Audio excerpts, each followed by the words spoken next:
Hey, I'm Rob Patz. Hey, I'm Jason Webb. Rob, another Wednesday here. We got Thrive with Rob and Jason. Good to see you, buddy.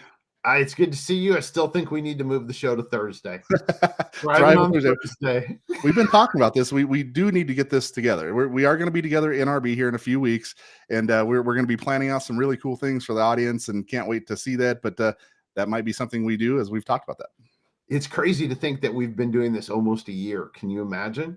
I know, right? It's been like a year, but it seems like a year. It's underwater, but it's okay. A year. It seems like a year. Underwater, Rob. We talk about this, right? You and my wife are awesome. Like a year. Yeah.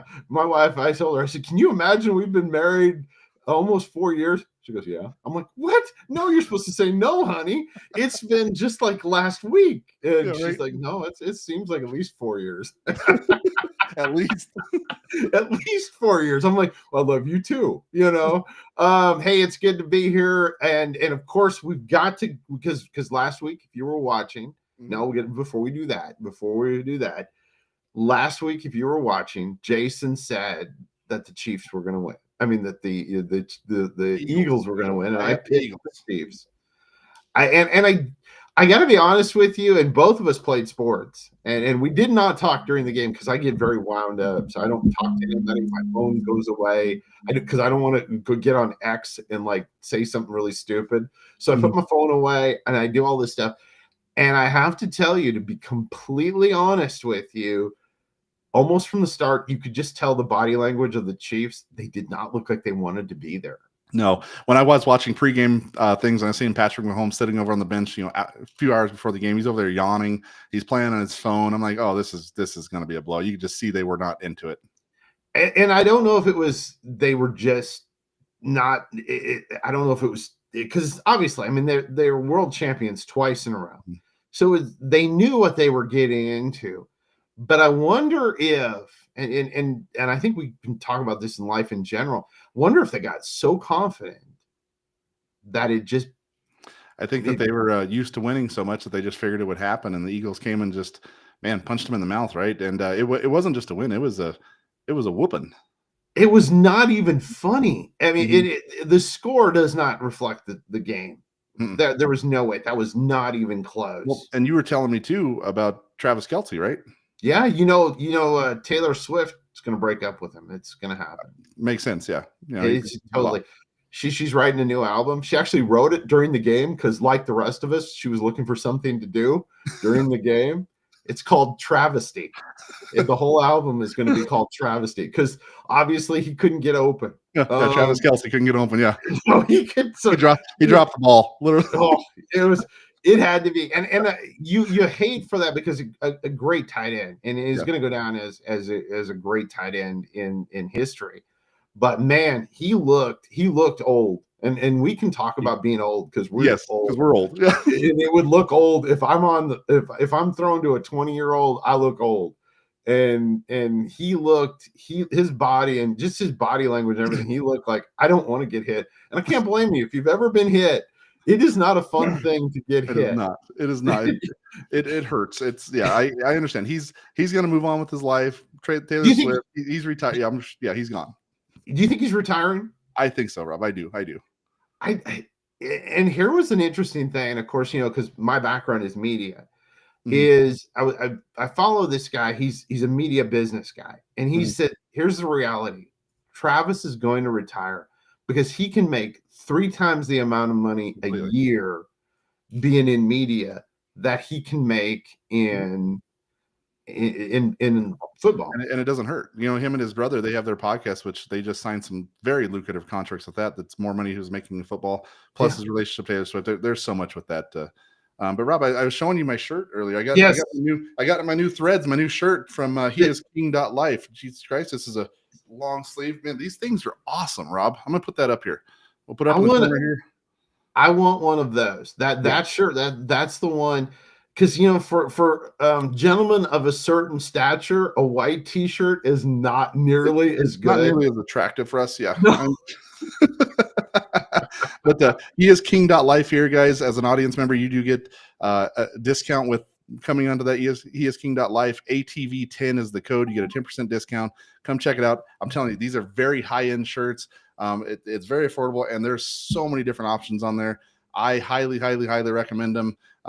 We're getting these shirts to show them on the air, but I would buy these without that. Like they're great quality. So they're really good quality, and I'm even getting one. And so in a coming week episode, one of the coming weeks. Now we do want to tell you something, because we know there are people that do plan to watch us. I'm shocked, but they do. They plan to watch us every Wednesday. Next week, Jason will be on vacation. Not really, but he will be in a vacation location. Yes. And then on the following Wednesday, we are going to be at NRB. Mm-hmm. And so we're going to be at the National Religious Broadcasters. We're going to have a great time. We're grabbing some interviews and doing that stuff. So we will not be on, but then the week following, we won't be on either. So it's basically 3 weeks of us being gone, because Jason's son is going to have surgery. I don't know if you wanted to talk about that. Yeah, that's fine. Yeah. He's getting his adenoids taken out, tonsils. He's 5 years old, and just got to get moved through it and get past it. So yeah, I won't be on that one, but so please, I do ask for prayers for that from the audience, that goes smooth. Well, guys, we got to get through it. So I appreciate that. Thanks, Rob. That's tough stuff. But yeah, so we're away for a few weeks, but we will be back. And you never know, we're planning some stuff. Check for us during the time between then and now. You may see us on it. It may not be Thrive, but you never know. We miss you guys if we can't see you. Remember to check out the shirts. And it's just great. I'm excited about this week. This is a couple cool dudes. Yeah, we got a couple great guests today, Rob. I'd love to get into it and make our first introduction if you're good with that. Yeah, I'm good. Let's move on. Perfect. Jason Todd today is our first guest. He's an advisor, author, and serial entrepreneur known as the ER Doc of business and life. He helped thousands of leaders navigate challenges, mitigate risk, and achieve outsized results through his companies and live events. Let's welcome Jason. Jason, good to see you on the show, brother. You've done a lot of live events, like 700 plus, right? I have. It seems to be the theme. Yeah, and it's not just virtual stuff either. I mean, there are a lot of virtual events, particularly since COVID. Yes, but a lot of my events have been in person, and presentations and workshops, and some internationally. That's incredible. And we met about 4 or 5 months ago, and we've been trying to get you as a guest on the show since then. So it's super awesome to have you on here. If you want to introduce yourself to the audience. Certainly. Well, that introduction was great, and I'm always humbled when I hear that. In fact, I was talking to a gentleman yesterday, and he had taken an opportunity to look across the links that I had sent him of the things that I've done, and he was like, "Man, you've done so much, like you lived several lifetimes." And sometimes it seems that way, but it's interesting because when we introduce each other, at a party or something like that, we're always like, hey, this is Jason, and here's what he does, and people are like, what is it that you do? And that's why I came up with that whole ER Doc of business and life, because it's one of those things where ER docs are multifunctional devices. Those people they've got maybe some deep expertise, maybe a lot of experience, but they've got a lot of broad things that they've seen. And that's what I've done, working across many different industries, owning several companies, exiting some of them, making great successes with, by the grace of God, and also screwing some things up. And, that's always a part of the story, right? Exactly. And I feel like if you've not had that opportunity, by the time you reach, late 40s, I'd say, I think, you've not tried hard enough. Yeah.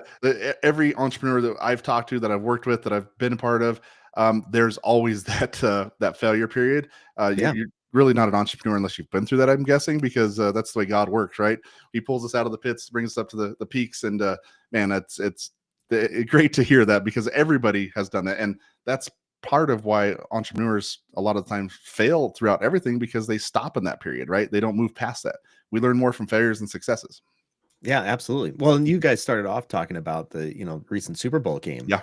And it was true. I think if you look at the energy between the two different teams, one came on just, it seemed like they had some momentum behind them. And then the other team felt like maybe they were just kind of getting started today. And that I think is indicative of our lives, certainly our interpersonal relationships, but also in our businesses, and perhaps business success or failure. How you prepare today is how your week's going to go, is how your month's going to go, is how your year's going to go, which I think it was John Maxwell who talks about that. I can tell you what what your next year is going to be like. I'll just follow your schedule today. And I think that builds momentum. Whether you come to the moment prepared or whether you come to the moment unprepared determines what that next moment's going to be like too. Yeah, completely. Well, like you said, ER doc, I love how you got into that and how that worked. How do you help entrepreneurs? Like, what is it that you exactly do for entrepreneurs and in diagnosing things? I get to the root problem. Mm-hmm. Oftentimes people come in wanting to talk about their problems in business, the friction that they experience in their business, and I ask them, why are we here? And they say, well, I've got a sales issue, or I've got a team member who's not pulling their weight, something like that. Mm-hmm. And what I often find is that the problem they present is really only the problem they can understand and see. And it's many times that the real problem, the real thing to overcome, is something that they can't see and they can't understand. And so what I'm probably, I think if I look at the kind of the thread that holds my sweater together, the thing that's been there through all of the highs and the lows, it's that I can really figure out what the root issue is. And then I can start pulling on that and figure out, are you prepared to deal with that issue? And then I've got a network of folks around the world and some skills and experience of my own that I can apply to the situation. But like that ER docs, like I can either dig in with you at that point. I can tell you what you should probably attend to and send you on your way, or I can get you to an experienced professional who can resolve that issue for you. So whether it's technology, business strategy, or communications issue, I'm adept at all of those things. And I love digging into a business, typically small businesses, because I think that there's a certain magic about small businesses, because whether that business succeeds or whether it fails, the business really affects an individual and their lives. Completely. Which a lot of times, you get lost in corporate America. You're like, I don't know if am I making an appreciable difference or appreciable change here? Does it matter? Well, in a small business, it really does. It really does matter whether that business is successful or not, whether that founder shows up with that momentum or whether they don't. And I love digging in, getting to the root problem, and then going to figure that out. That's amazing. And, I've been a lot in the space with entrepreneurs as well. One thing I found, and I know you've done this as well, because we've chatted about this before, is how many entrepreneurs operate in crisis mode. They're always you're always feeling that they're in that crisis mode. And some of the things you do is you help them see those before they get into those modes, right? Before they come across that. That's the plan. I think staying ahead of those problems. Yeah. Yeah, absolutely. It's kind of like bowling. Yeah. Everybody has a direction that they want to go, but whether you're a good bowler or not, whether you've done this a number of times or not, will determine whether you hit the gutter on the way down. Yes. And those of us who are experienced, I think it's incumbent upon us to sometimes raise those lane guards so that your ball doesn't go into the gutter. There's no reason after all of these years that we need to continue to make the mistakes. Well, there is a reason. I'll get into that in a second, but it's unfortunate that some of us don't listen to sage advice and then take action on it when we could. And the reason I think for that, and I get into it in my book, what could be creating a life of meaning and purpose. The whole point of that is that God's going to bring you to a point of surrender, and he will let anything go. And progress long enough to the point where you're like, okay, God, what this day is your day. This moment is your moment. I'm going to prepare this moment because of who you are. And then I'm going to trust that you're going to lead me into the next moment. So I think a lot of our success or failure comes from our ability to surrender to to God, but certainly to the help of others as well. I love it. Our show is thrive in life, business, all of these things. And a big portion of this is the faith aspect. With faith and entrepreneurship, I know you got into a lot of the talk and the discussion, but I want to see, how do you do that on a daily basis with your coaching, with your entrepreneurship, with your live events?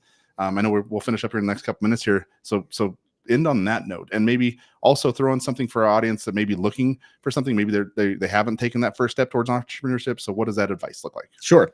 Well, I'll begin with this. Every year I go through a distillation process and figure out what's the word that Jason needs to hear this year. And I throw that out there, and it starts usually at the beginning of the year, right? Well, one year I decided that the word was yield, because I'm such a good creator. God's blessed me with such talents, right? You can see it from all the things that I've done. And so the tendency is to if I can see what's out ahead, I just run towards it. And that's gotten me in a lot of trouble, creating things that nobody wanted, selling things that never sold, and spending a lot of money, giving a lot of heartache, a lot of stress. When in fact, it's antithetical to faith. And so when things were not working in my life, that word yield had to come up at the forefront and just say, okay, I'm gonna wait. If I don't know what's ahead, instead of just pressing through and creating and saying, I'm going to rely on my own strength, my own understanding, my own vision of the future and run towards that, I'm just now going to pause. Yes. And it's okay to just wait, because if you wait on God, he renews your strength, right? So when you're out of strength, even as an entrepreneur, the tendency, I can do this. This is my business. And I think there's an opportunity to reframe that and say, no, I'm just a steward of my skill sets, my resources, the people that I have, the things I can do. I'm a steward of those things. And sometimes when I don't know what the clear direction is, I have to wait on the boss.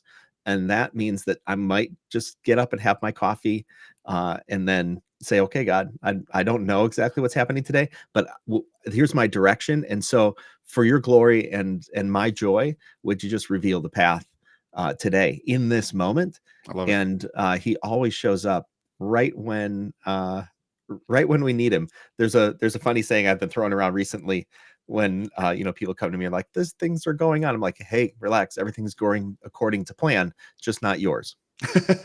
I love it.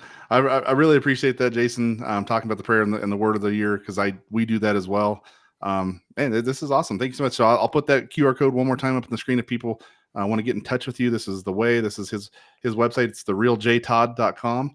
I love that, man, because we share a name. I love it. It's Jason. So make sure you don't go to the fake Jason Todd. Yes. Yeah, don't do that.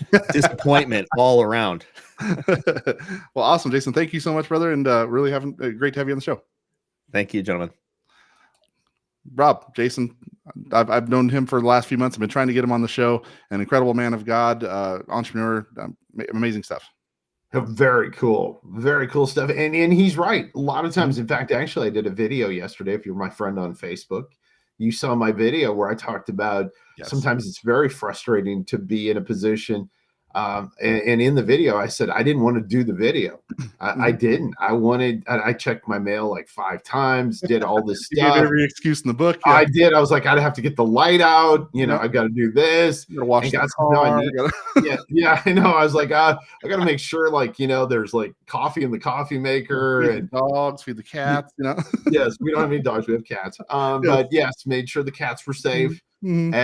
And I didn't want to do it, but at the end of the day, and it's been very humbling. Like 3,500 people have watched that video in less. That is so cool. That's huge, brother. That's huge. But it's true, and a lot of what he said is great. Now this next guy, is super fascinating. Yeah, I'm incredibly just humbled to be able to introduce him on our show. It's a close friend of mine that I've worked with for quite a while. He is Jonathan Mast, a pioneer in the AI-driven business strategies with over 275,000 entrepreneurs in his community, which this is old because now he's up to 345,000. He's on a mission to help business owners use AI to scale faster and work smarter. Please welcome Jonathan Mast. And Jonathan, people have seen you in videos, TikToks, YouTubes about teaching AI. You've spoke in many different live events. I know we just talked about that with Jason Todd. It's great to have you on the show, sir. Well, thanks for having me. I'm excited to be here. Yes. Yeah.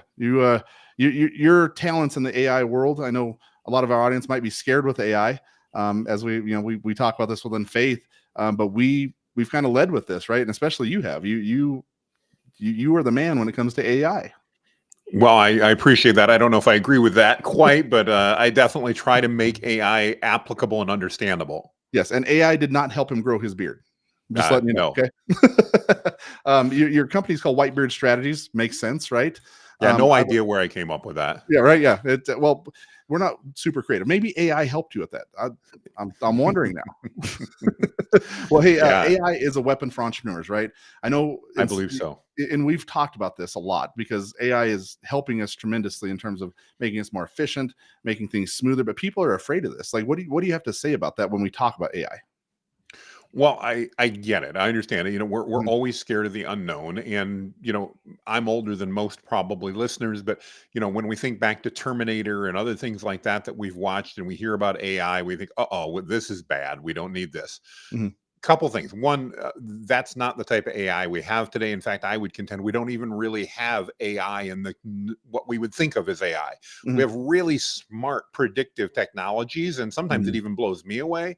But AI in and of itself, it's not evil or good. It is this there, and it depends on how we use it. I believe as a Christian entrepreneur and businessman, it's my responsibility to use the tools that God's given me to help amplify the skill and experience, my talents. I mean, people go, Jonathan, what do you want at the end of the day? And I go, someday when I stand in front of Jesus Christ, what I want to hear is, well done, good and faithful servant. That's Completely. it. That's my goal. And what I don't want to have happen at that point is I don't want to have somebody look back at me and go, that AI thing, you just ignored it. You realize parable of the talents, you were supposed to amplify, you were supposed to grow. God gave you a tool here. Why did you not use it? And I know some people probably think I'm preaching, from the wrong choir here, but I absolutely believe that, again, AI can be used for so much good in so many ways. Like any tool, it's not perfect, but it is an incredible tool when leveraged well that I believe allows us as business owners to serve our community more fully, to provide better work conditions and better results for our team and our clients, and ultimately to be able to make more money. And that means we get to give more away. And as a Christian business leader, to me, that's why we exist and why we're in business.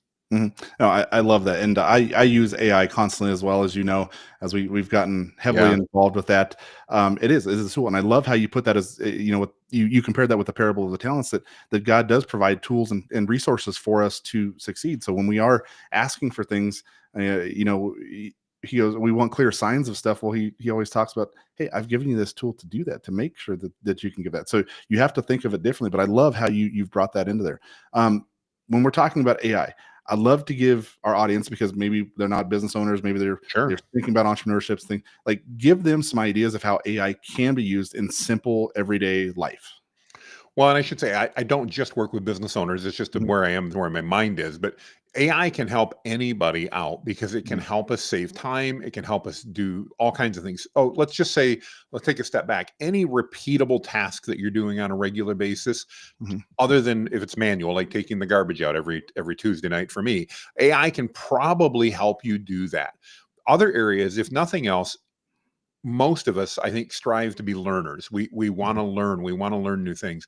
And if you think of AI as something that's been trained on every book and every library across the world, what better tool to try to learn with? It's not going to regurgitate the entire book to me, but if I want to learn about looking out the window at my AC unit here, and if I want to learn about how that's put together and how does that work, that somehow there's some chemical or freon in there and that allows me to cool my house, AI can explain all of that to me in a manner that I can understand. And then if I want to do a deeper dive, I can do a deeper dive into any one of those areas. So there's so many ways that we can use AI. One of the fun ones that I enjoy, and try this out, it's really just hysterical.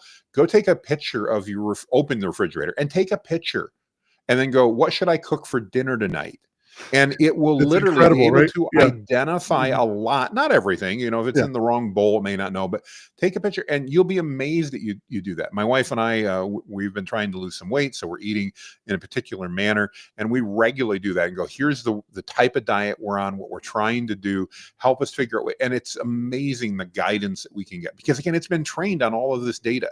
So there's all kinds of things we can do on a day-to-day basis. And there's multiple different models. When we hear AI, a lot of our audience just thinks of ChatGPT, right? And that's true. And there's so many different models out there that specialize in certain things. Touch on that. Maybe give our audience some pointers on which ones to look at.